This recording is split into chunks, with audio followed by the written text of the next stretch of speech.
Realidad Líquida, el programa de Resistiendo con Aguante de Almirante Brown. La realidad se te puede escurrir entre las manos o pensarla y hacer algo. Entre todos, hagamos Realidad Líquida. Todos los miércoles de 20 a 21 por FM Sueños 88.3. Realidad Líquida.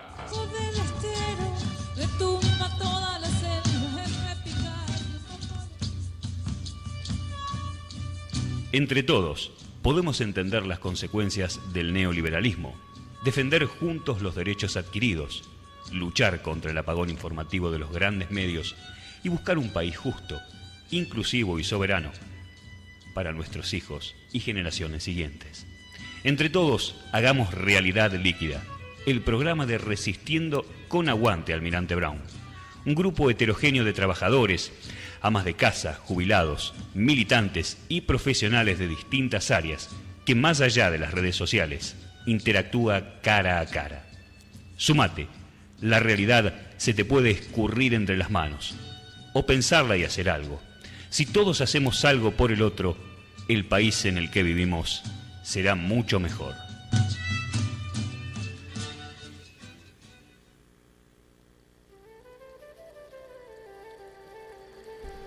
Muy buenas tardes, aquí estamos iniciando nuestro programa número 57 de Realidad Líquida y es el último programa del año, Jackie. Buenas tardes, ¿cómo están? Aquí estamos, nosotros dos solos hoy, estamos solos como locos malos. Pero bueno, hay que ponerle el pecho a las balas. Saludos a los que no vinieron, nos dejaron aquí con esta tarea, que en realidad es un gusto hacerla. Vamos a pasar los medios de comunicación en primera instancia. Pueden ponerse en contacto con nosotros tanto al Face de Resistiendo con Aguante Almirante Brown Oficial, al Face de Realidad Líquida, a través de nuestro Twitter @líquidarealidad, nuestro mail que es realidadliquida@gmail.com y nuestro WhatsApp que es el 66581639. Nuestro teléfono es...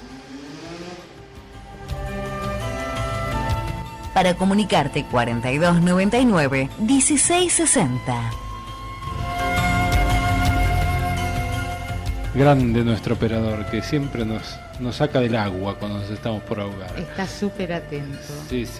Bueno, programa de fin de año, en teoría a uno le gustaría hacer un programa que estuviese lleno de propuestas, de buenos deseos para el inicio de un nuevo año, hacer un balance lo más positivo posible del año que estamos dejando. Tarea bastante difícil, ya que no. Muy difícil. Al menos uno quisiera un programa esperanzador. Pero las perspectivas no nos ayudan a hacer un programa. No nos ayudan a poder dar buenas noticias. Sí podemos sembrar esperanzas a partir del esfuerzo, como siempre. Sí, seguro.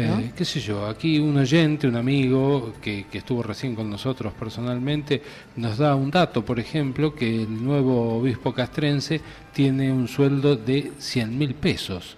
O sea, de los curas de Opción por los Pobres, este obispo está relativamente lejos, ¿no? Muy, muy lejos. Y eso supongo que con plata que sacaron de otro lado. Y sí, siempre el dinero que se gana en un lado salió de algún otro lado. Esto es una ley inagotable. Pero bueno, vamos a escuchar a Jackie con su editorial y después vamos a tratar de debatir un poco en este fin de año. Adelante. La democracia y los derechos humanos. Hace unos días, a principios de diciembre, se conmemoraron dos hechos muy importantes. La Declaración Universal de Derechos Humanos cumplió 69 años desde su aprobación por parte de la Asamblea General de la ONU el 10 de diciembre de 1948. Y también un 10 de diciembre, pero de 1983, Raúl Alfonsín asumía la presidencia de la República Argentina y, casualmente o no, Su discurso de Asunción y luego su alocución frente a una plaza de Mayo colmada de gente hacían eje en los derechos humanos. En el vértigo de los sucesos de este diciembre que nos toca transitar hoy, la información urgente tapó la información importante y estas dos cuestiones pasaron desapercibidas. Hoy lo retomamos porque ambos conceptos, democracia y derechos humanos, están siendo puestos en cuestión desde el gobierno y sus adláteres en tantas formas de vida republicana. Con la democracia se come, se cura, se educa, decía Raúl Alfonsín. Y desde hace 2 años estos derechos humanos básicos están siendo vulnerados. Hace 2 años asumía este gobierno por el voto popular, esto es, con legitimidad de origen. Pero esta legitimidad de origen fue asumida casi como un cheque en blanco. Estos 2 años de gobierno, desde sus primeras medidas, ha dado muestras de no tener casi ningún respeto por la Constitución, las leyes y el Estado de Derecho, y esencialmente por el pueblo. Y más allá de los medios, de las medidas económicas de las que hemos hablado largamente aquí durante el último año, lo que más nos preocupa y hasta podríamos decir asusta es el desprecio por los derechos de todos los que habitamos esta tierra. Hace 2 años que día por día tenemos que lamentar la pérdida de algún derecho, que han costado largos periodos de reclamos y de lucha. Derechos humanos que son condiciones básicas que permiten la realización de las personas en tantos seres humanos,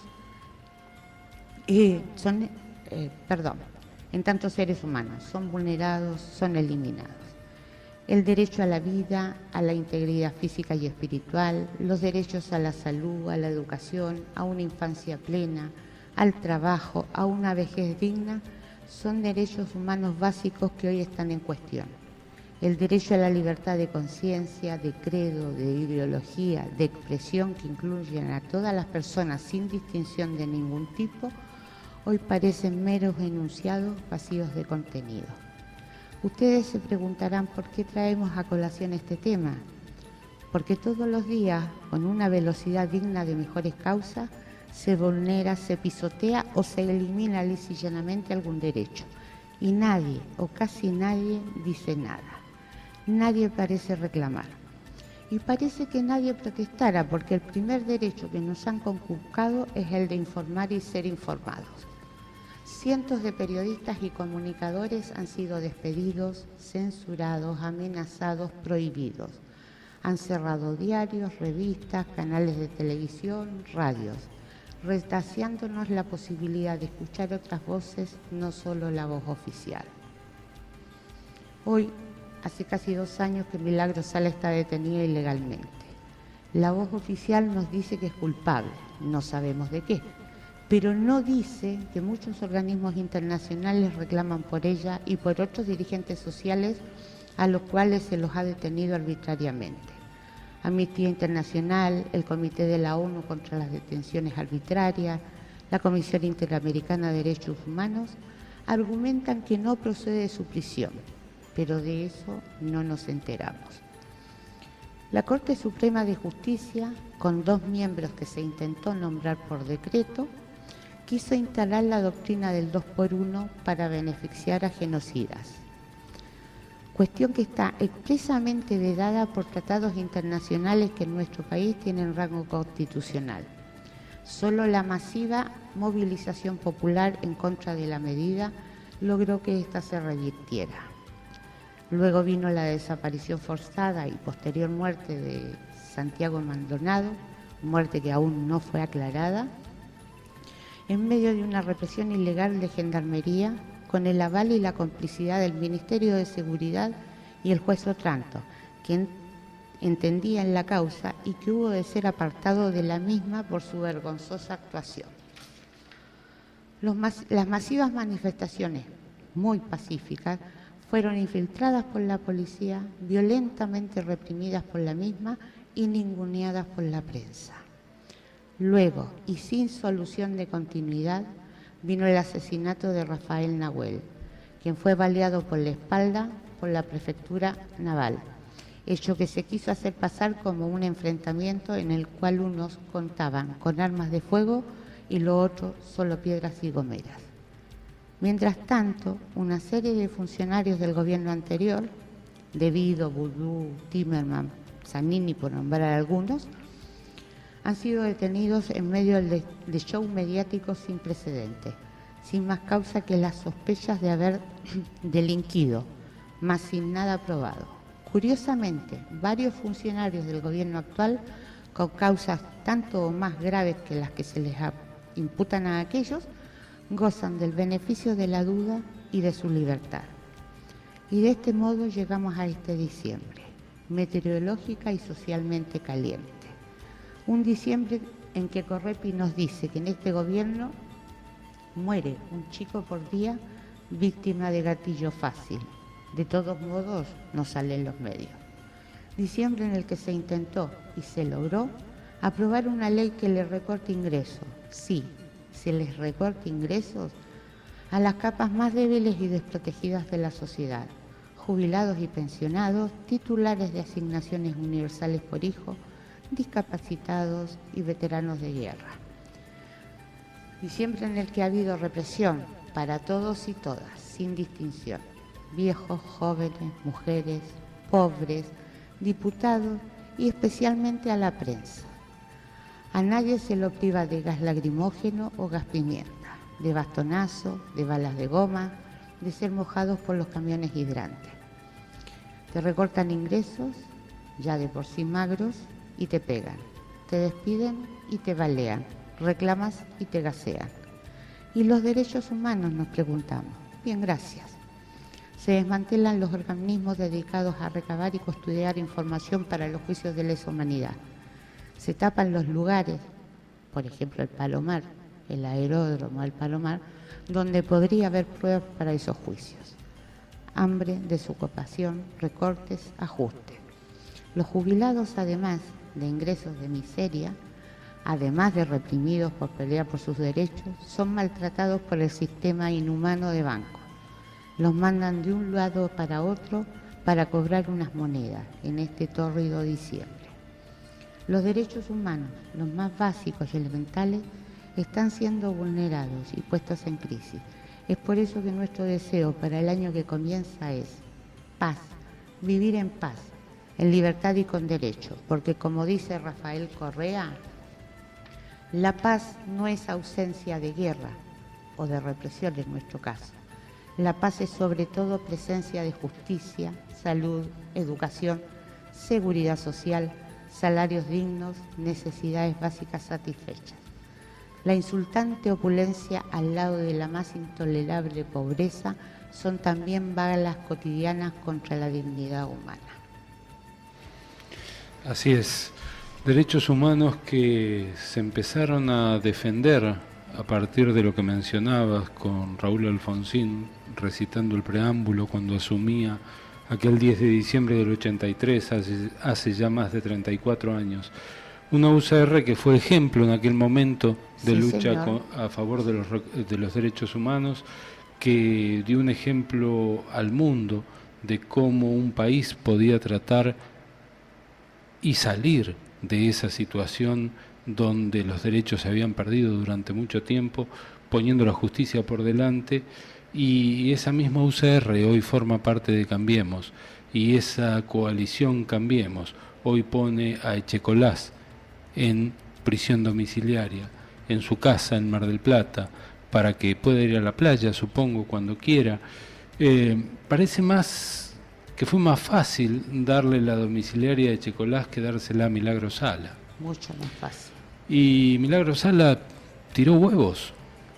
El problema es que Milagro Salas es mujer, es india, es negra y es pobre.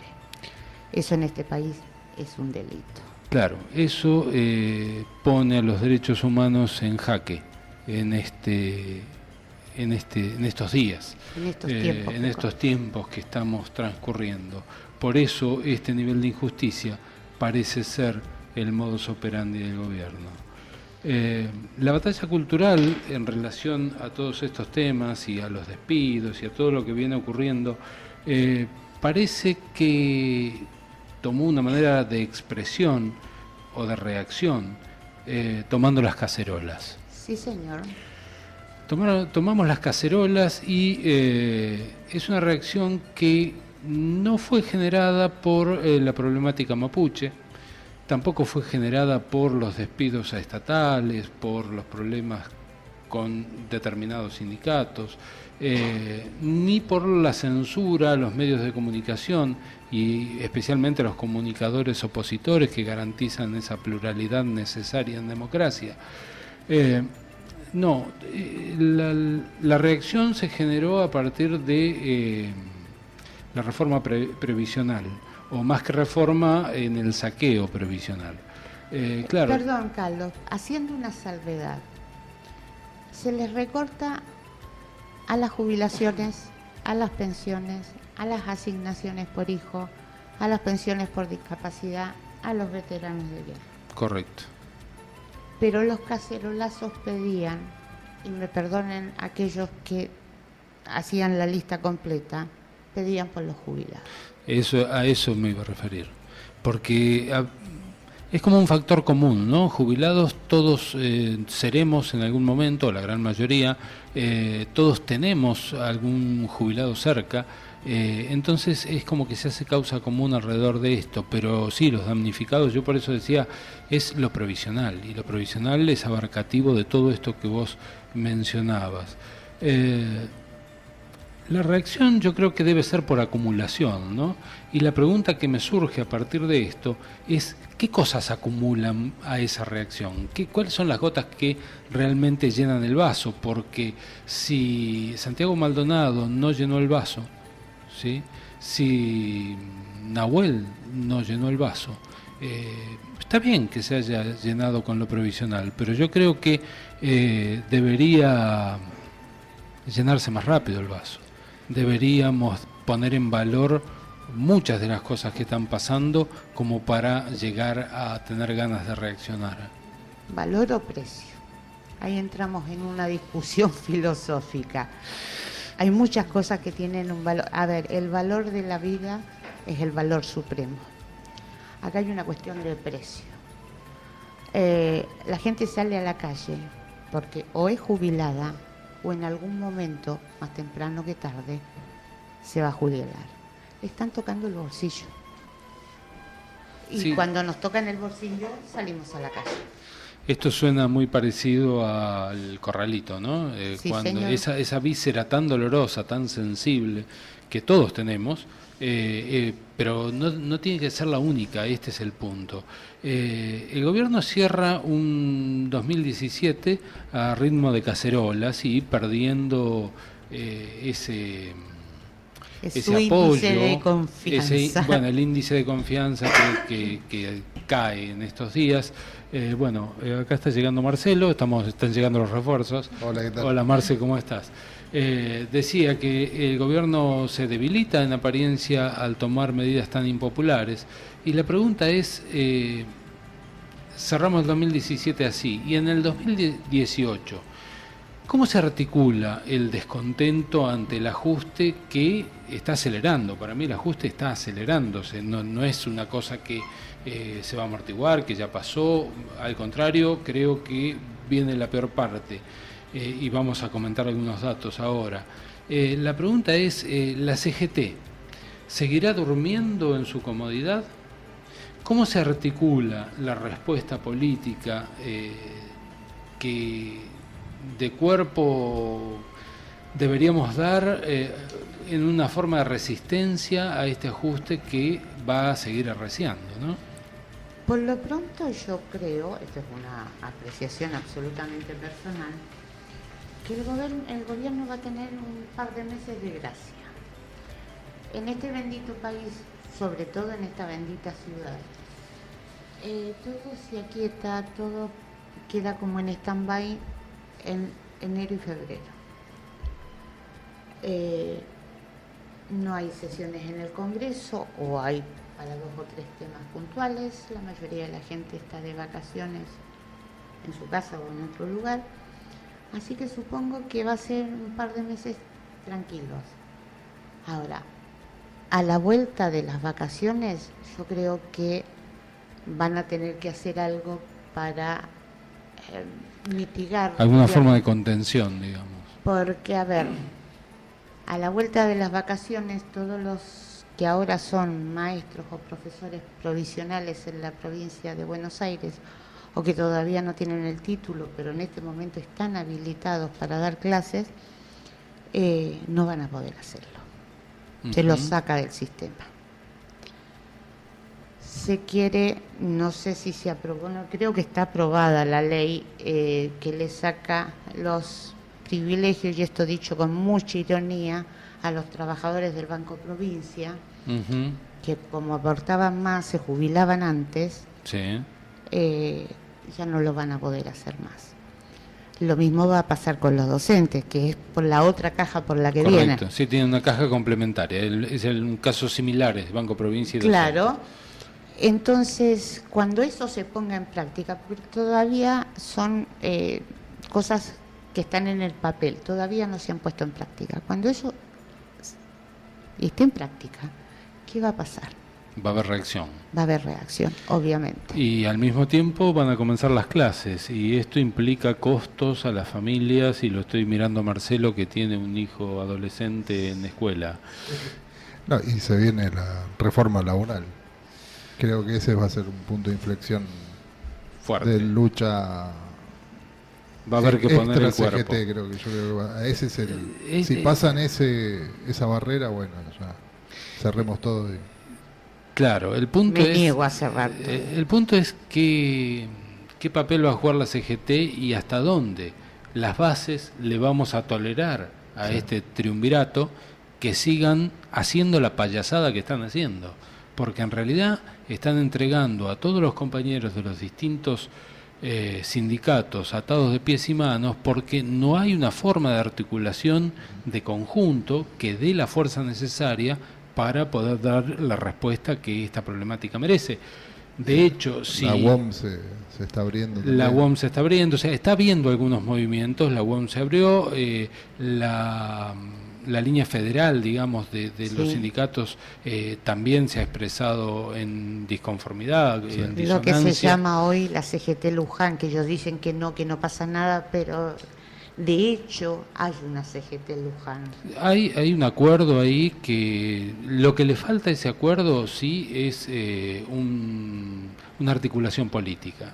Porque en el fondo toda esta protesta, toda esta resistencia, toda esta carga de voluntades del grupo trabajador tiene que tener una opción política que sea la que arrima las propuestas al Congreso y por otro lado que se convierta en opción en las urnas.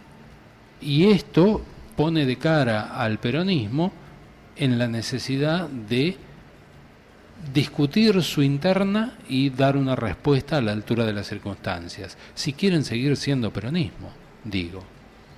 Sí, no sé, esperemos que juegue un rol Unidad Ciudadana en esto, ¿no? Sí, claro. Hoy Cristina ya marcó un poco el camino en el Senado. Bueno, veremos cómo baja esto en diputados y quiénes son los que responden realmente, ¿no? Porque en La Plata también vimos como un par se dieron vuelta. Yo estoy muy desanimado al ver los resultados en las votaciones de las leyes, ¿no? Porque se llenaron la boca el masismo, por sobre todas las cosas, diciendo que ellos no iban a dar su voto al ajuste, que se había terminado este pacto para la gobernabilidad, donde ellos habían acompañado en de oposición responsable. De oposición responsable, así le llaman, sí. Pero bueno, las leyes siguen saliendo. Y siguen saliendo, no tiene mayoría, cambiemos, así que aquí hay un manejo extorsivo por un lado, que ya lo hemos conversado aquí, donde hay coimeros y coimeados, donde el otro día decíamos con qué cara vuelven los coimeados a mirar a los ojos a sus votantes en sus gobiernos locales, en sus provincias, ¿no? Sí, esto también que volvemos al mismo tema de que si la gente participa, ahí le vas a poder ver a tu gobernador local la cara, si no, no se la ves. Y yo quería hacer una salvedad. Esta vuelta no fue el masismo. El masismo, por lo menos en el Congreso Nacional, votó masivamente en contra de la reforma previsional. Acá hubo una parte del peronismo que el peronismo jugó federal, a favor de Cambiemos. Sí. Y no solamente el peronismo federal, gente que fue votada por el Frente para la Victoria y otras denominaciones provinciales que tenía el Frente para la Victoria, alegando, argumentando que si no se quedaban sin caja en sus provincias. Sin caja se van a quedar igual, porque lo que le han tirado es un hueso. Aparte hay una ecuación que yo no traje los papeles ahora, pero estuve mirando los números y en términos económicos la cantidad de dinero que no van a recibir los jubilados es dinero que no se va a gastar en cada municipio, en cada provincia, en cada lugar. Nada. O sea, es desacelerar la economía porque ese dinero no va a ir a ningún punto de consumo interno. Sí. Ese dinero va a tapar servicio de la deuda o va a darle lo necesario a la gobernadora de Buenos Aires para que haga un buen papel y se presente con su cara de Heidi en 2019. Estos son los destinos que tendrá ese dinero. Estamos llegando a mitad del programa, ¿no? Sí, señor. Sí. Y tenemos música, Jackie. Sí, señor. Presente la música, Jackie. El tema que vamos a escuchar, digamos, para levantar un poco el ánimo, para darnos algo de esperanza, es La vida es bella, con Miguel Bosé y Noa. Es la canción de la película La vida es bella, que tiene un mensaje esperanzador. Muy bien. Gracias, Miguel. De nada, no. Sí, la vida es bella, ¿no? De eso no hay ninguna duda, y la apuesta para el próximo año tiene que ser en ese sentido. Para eso vamos a trabajar, sin lugar a ninguna duda. Mientras tanto, mientras soñamos que la vida es bella, te invitamos a sumarte al ruidazo de fin de año. Este 27 de diciembre, a partir de las 20 horas, en Plaza Espora, en Adrogué, a estas fiestas el pueblo no está invitado, es el logo. Lleva tu bandera y hace algo para hacer ruido, para hacernos escuchar. Ruidazo de fin de año, Macri invitó al ajuste. O sea que esto ya empezó a las 20, pero es largo. Me han prometido que hasta las 3 no se van. Hasta las 3 de la mañana. Bien, forma parte del cacerolazo de disconformidad con todo lo que está ocurriendo. Bueno, esto es por lo menos Capital y Gran Buenos Aires, es de la red de multisectoriales. Correcto. Y por ejemplo, para ponerle más leña al fuego, hoy es el fin de TDA. Sí, señor. Televisión digital abierta, 180 despidos. Era casi de manual que iba a pasar esto. Estos días se fusionaron Cablevisión y Telecom. O sea, Clarín se convirtió en el monopolio más grande de Latinoamérica. Sí. Ahora lo que queda es desmantelar lo que quede de Crítico y no de Clarín. Uh-huh. Era crónica de una muerte anunciada esto de TDA. Escuchaba en estos días que el grupo, como grupo, en un país que tiene aproximadamente 42 millones de habitantes, que somos hoy los argentinos, tiene 25 millones de clientes. O sea que es un monopolio que tiene alcance prácticamente a toda la población económicamente activa. Sí, señor. Ya sea a través de celulares, telefonía fija, internet, cable, diarios, todo. Los medios de comunicación que a su vez formatean cabezas. Entonces, claro, la televisión digital abierta es una tecnología que está fuera de alcance para su competencia. Es una tecnología que en la medida que siguiera expandiéndose o que pudiera expandirse, puede acercar la información de una manera muy económica al grueso de la población. Y esto es una amenaza para todo monopolio hegemónico. En realidad para la hegemonía cultural. La amenaza es esa, no es ni económica, ni tecnológica, ni... Nos necesitan ignorantes. Por eso en mi editorial, la alusión al primer derecho perdido es al de informar y ser informados.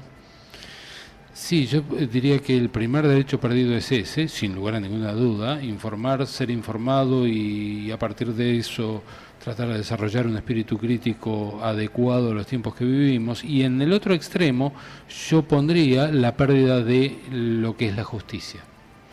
Porque toda persecución judicial en los términos que se está dando, que está más allá de la justicia. ¿Sí? Cuando alguien inventa una causa, cuando se pone preso a alguien por tirar huevos, cuando se quiere poner preso a alguien por judicializando una decisión política, cuando esto se hace porque sencillamente se tiene la suma del poder público y del poder real, entonces se avasalla el otro extremo de los derechos, que es ya pasarle por encima a la justicia y convertir esto fuera de la democracia en un, si no estás de acuerdo conmigo, estás en riesgo. Lo que Raúl Zaffaroni describe como una plutocracia, que es el gobierno de los poderosos. Un ejemplo muy terrible también, más allá del de Checolás, que ya mencionamos y que es muy fresco porque esto ocurrió hace muy pocas horas, es el tema de papel prensa. Papel prensa, la causa de papel prensa fue cerrada, se dictó el sobreseimiento a todos los que estaban enjuiciados en esta causa, y esta causa es un emblema de la dictadura y define de alguna manera el ambiente de la justicia en el terreno de Cambiemos. Y define otra cosa. Papel Prensa es la única fábrica de papel de diario de la República Argentina. Todos los diarios de la República Argentina se hacen con papel hecho por Papel Prensa. Hoy en manos de Clarín y La Nación.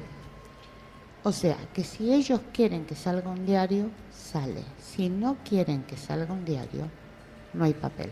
Es así de simple.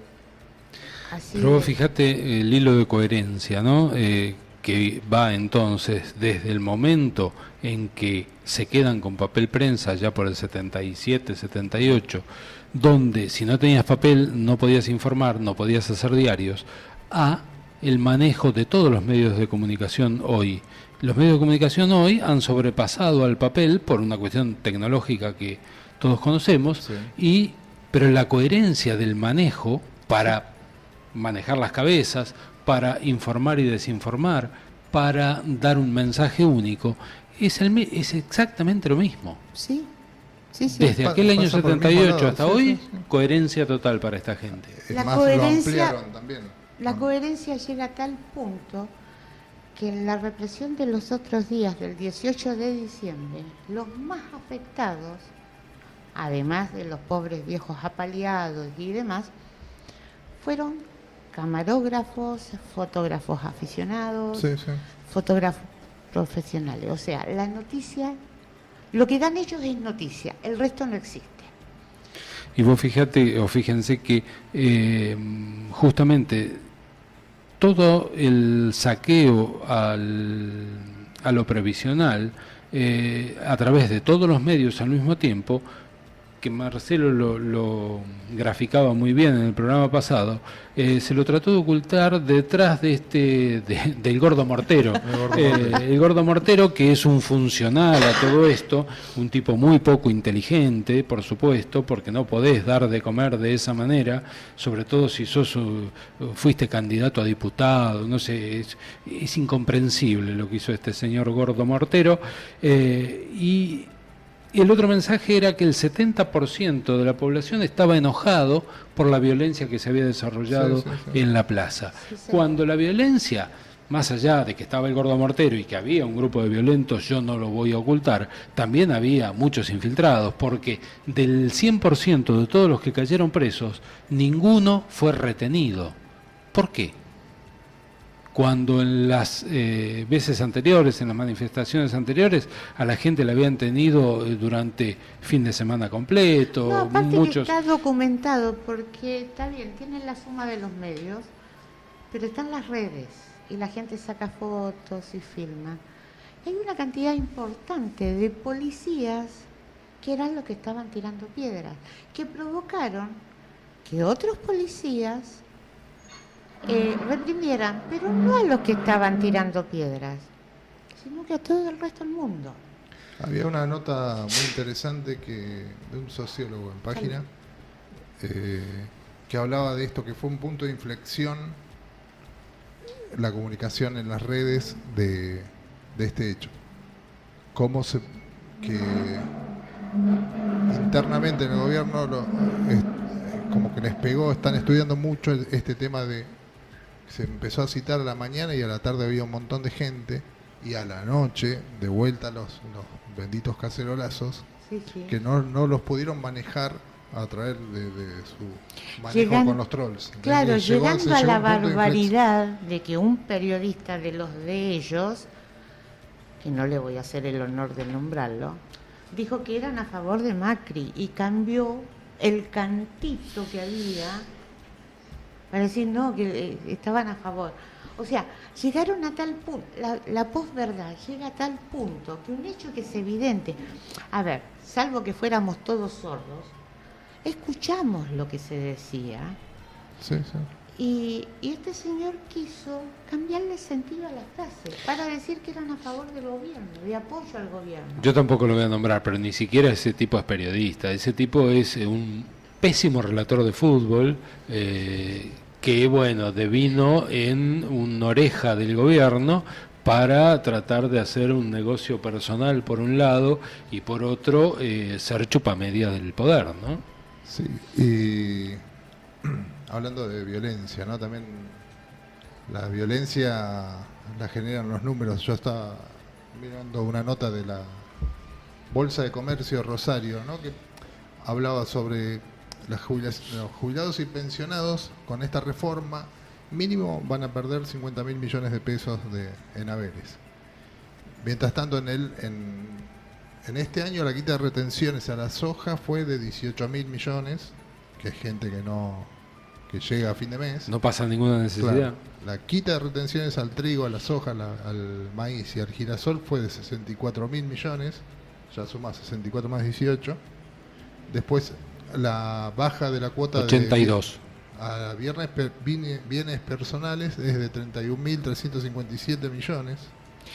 Eso se lo bajaron del 1.25 al 0.25 en beneficio propio y de todos los amigos del gobierno. Y la quita a la minería de 3.771 millones en un año. Si esto no genera violencia, si vos ves que a un jubilado a un jubilado que gana 7.200 pesos le quitan la mitad de su ajuste del salario para cubrir todos los agujeros que generaron con estos favores que Marcelo contaba. Y aún así, leí hoy al pasar, no puedo dar detalles, que el déficit de la balanza es históricamente el más bajo del que se tenga memoria. O sea, desde que hay el déficit es el más alto. ¿Ah? El déficit más alto. Sí. Claro, la diferencia entre lo que entra y lo que sale. Sí. La diferencia entre importación y exportación. El punto es que se está desindustrializando todo. Entonces, cada vez estamos importando más productos manufacturados, que son los que tienen mejores márgenes, y estamos exportando, somos agroexportadores, como hace 100 años atrás. Sí. Cuando se hizo el pacto Roca-Reisemann, que yo siempre vuelvo a lo mismo, parezco demasiado reiterativo, pero es el ejemplo que pinta de cuerpo y alma a esta época, en términos de la expectativa de lo que esta gente puede llegar a hacer en lo económico, es ese tipo de entrega. Sí, Sarmiento tendría que estar en educación y estamos completos. Pero te digo, si Sarmiento estuviese en educación, tendríamos uno a favor. Por lo menos Sarmiento era un tipo culto, sabía escribir.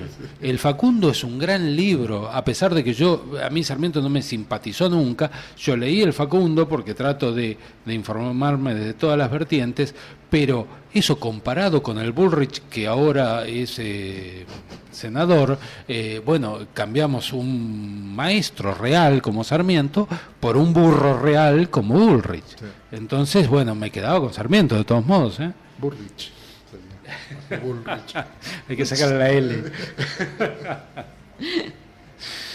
Y así estamos, así vamos. Tiempos complejos realmente. ¿Y esto cómo se palea esto? ¿Cómo se sale de esta situación? ¿Cómo se piensa un país mejor? Y volvemos a lo de siempre, creo yo, a la participación. Participación y en este momento resistencia.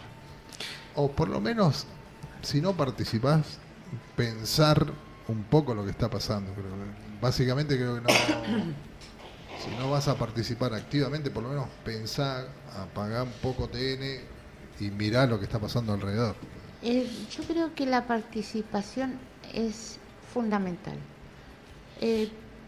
porque si no nos ven en la calle, con todos los peligros que ello implica, yo soy consciente de ello, si no nos ven en la calle es como que no pasa nada.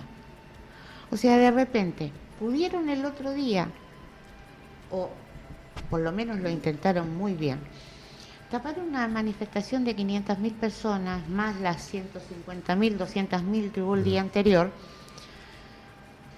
pero si somos más los que salimos a la calle, va a llegar un momento que no lo van a poder tapar. O sea, Macri no lo vio por la tele, pero en la Puerta de Olivos había una multitud gritando en contra de él. O sea, el diario de Irigoyen hoy no le sirve, y eso tiene que ver con la participación, con visibilización de la protesta. Sí, señor. Yo creo que la participación, más allá de la movilización popular, tendría que articularse desde el poder de los gobiernos locales. Yo vuelvo también a esos conceptos. Yo creo que los gobiernos locales deben expresar su posición con respecto a lo que está pasando con las leyes nacionales, tienen que tener convocatoria a sus ciudadanos más próximos, y los ciudadanos más próximos creo que en la medida de que vean que hay respuesta, que hay una preocupación, algún nivel de gestión desde sus representantes más cercanos, esto tiene que ir tomando cuerpo.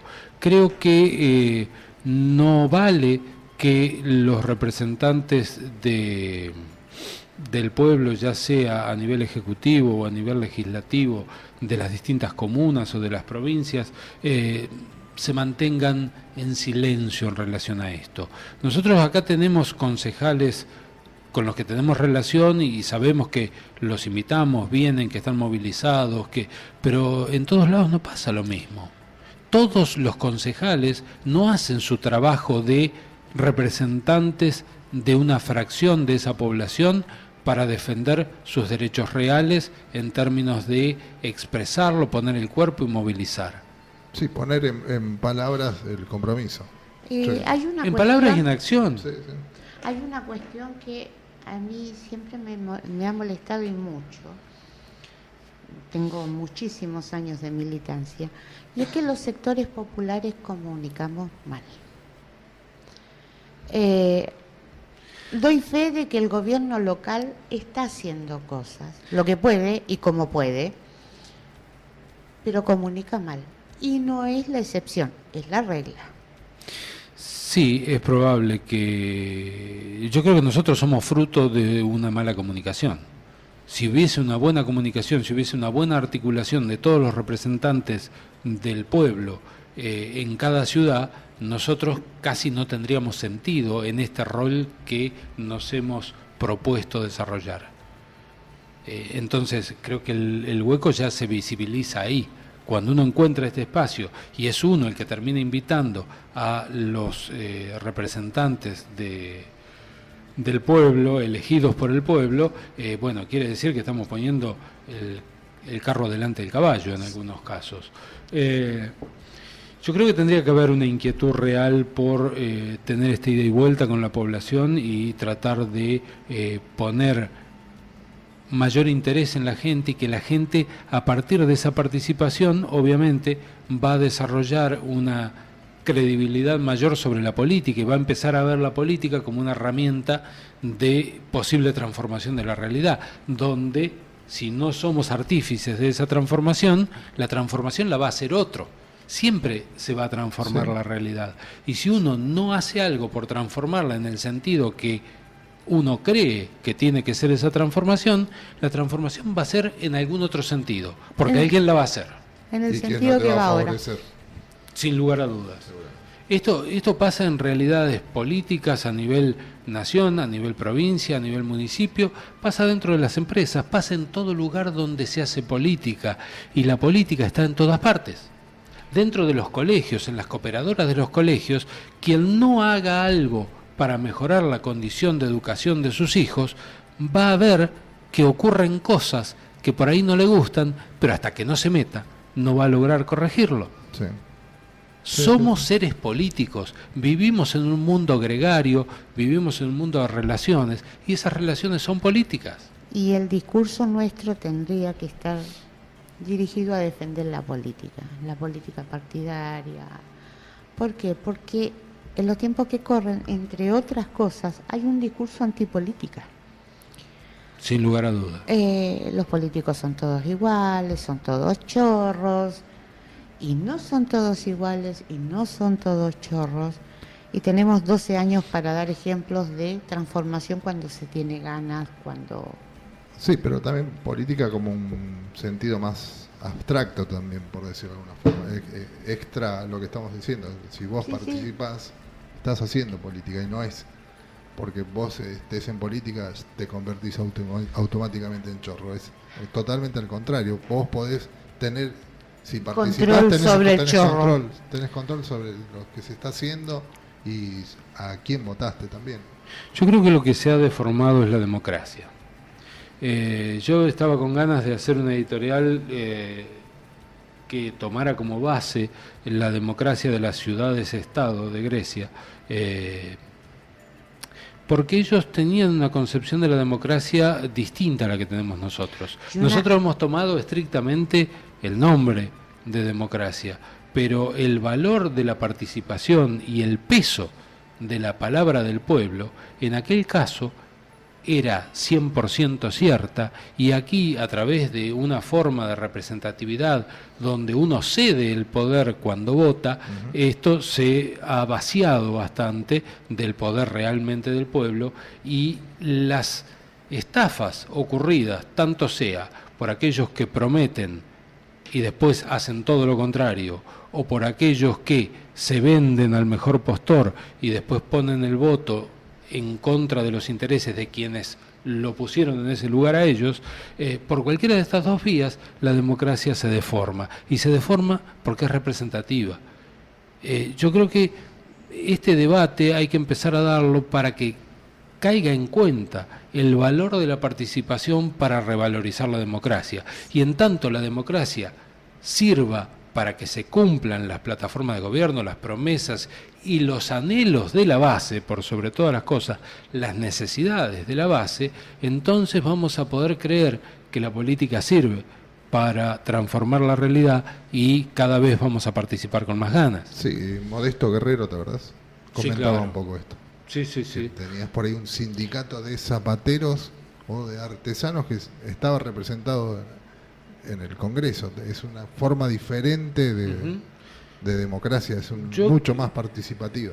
Yo me comprometo, yo empecé a bucear un poco todo esto, hay encarado por un costado que por ahí no es muy simpático, porque dentro del planteo los griegos definían como idiota a aquel que no se interesaba por la política, pero bueno, no ese es el punto central, no es ahí a donde uno quiere ir, sino a realmente replantear este modelo de democracia que tenemos desde hace 200 años,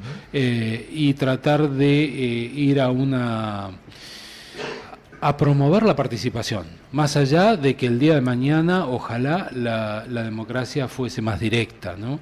Mi compromiso, mi modesto compromiso es hacer un análisis más pormenorizado de lo que era la democracia en la ciudad-estado griega y hacer una editorial con eso. Hay un muy buen material. ¿Cómo convertimos nuestras pequeñas ciudades, ¿no? municipios, en pequeñas ciudades-estado. Exactamente. Hay un muy buen material que me sumó el compañero Daniel Braga en unos videos que están muy didácticos, muy lindos, y bueno, pero esto es radio, entonces hay que pegarle una vuelta de rosca más o menos interesante para hacerlo más radiofónico, más allá de que obviamente los vamos a linkear a través de todas nuestras redes, ¿no? Muy bien. Y estamos llegando al final del programa. Sí. Siempre parece mucho al principio y después parece poco. Y este es el último programa del año. Sí, señor. Y yo quisiera lo mismo que todos los miércoles, pedir por la libertad de Milagro, saber qué pasó con Santiago Maldonado, saber qué pasó con Rafael Nahuel, que haya justicia por ellos, y saludar, desear que quienes nos escuchan, bueno, no solo que los que nos escuchan, pero especialmente ellos, reflexionen qué queremos, qué deseamos para el año que viene. Yo les deseo lo mejor, pero aparte de desear, peleemos porque esos deseos se cumplan. Sí, yo también me sumo a los deseos que Jackie plantea. Me parece que recuperar la justicia es un elemento central de este tiempo. Yo creo que hemos perdido la justicia. Creo que cuando se hacen estos atropellos como el de Milagro Sala, cuando no sabemos qué pasó con Santiago, cuando no sabemos lo que pasó con Nahuel, cuando no sabemos qué pasó con los 44 del submarino, de lo que ni siquiera se habla, sucedió ayer. Cuando un Echecolás tiene el beneficio que está teniendo, cuando en realidad los crímenes de lesa humanidad eran castigados de otra manera. Del día preso. Claro, por cosas inventadas. Cuando esto de la persecución judicial, que va más allá de la justicia, se hace la forma de acallar a la oposición, estamos perdiendo la justicia, justamente. El Estado de Derecho. El Estado de Derecho. Y un país sin Estado de Derecho, un país sin justicia, no es un país democrático. Definitivamente no lo puede ser. Este es mi deseo más fuerte, más allá de solidarizarnos con todos aquellos que están en situaciones complicadas, perdiendo el trabajo, la gente de TDA.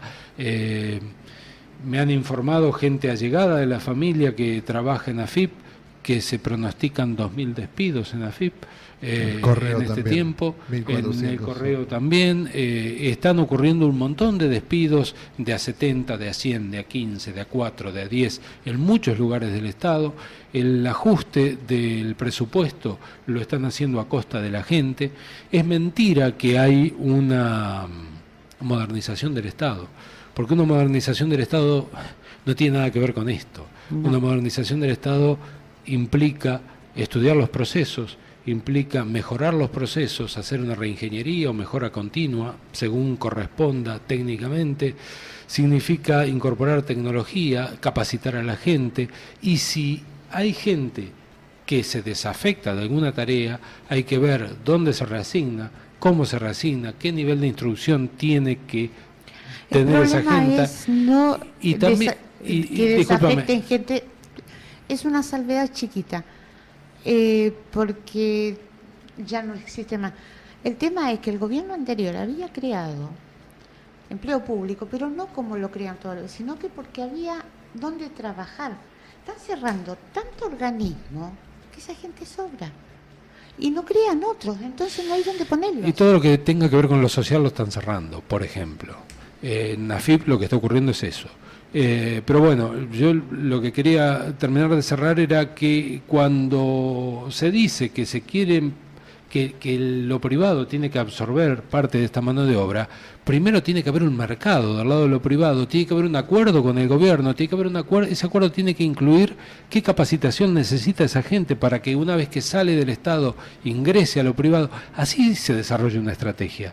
Tiene que tener la táctica también, tiene que tener la forma de implementación. Esta gente nos está mintiendo. Ellos, detrás del título de modernización, echan la gente a la buena de Dios y arreglate como puedas. Sí, señor. Ese mensaje esperanzador. No, por mi parte espero que la gente salte, por decirlo, y salga a la calle en un momento. Creo que lo esperanzador, lo esperanzador está ahí. Lo esperanzador les toca directamente, por lo menos está en participar, está en... Y sin violencia, sí, en defender nuestros derechos.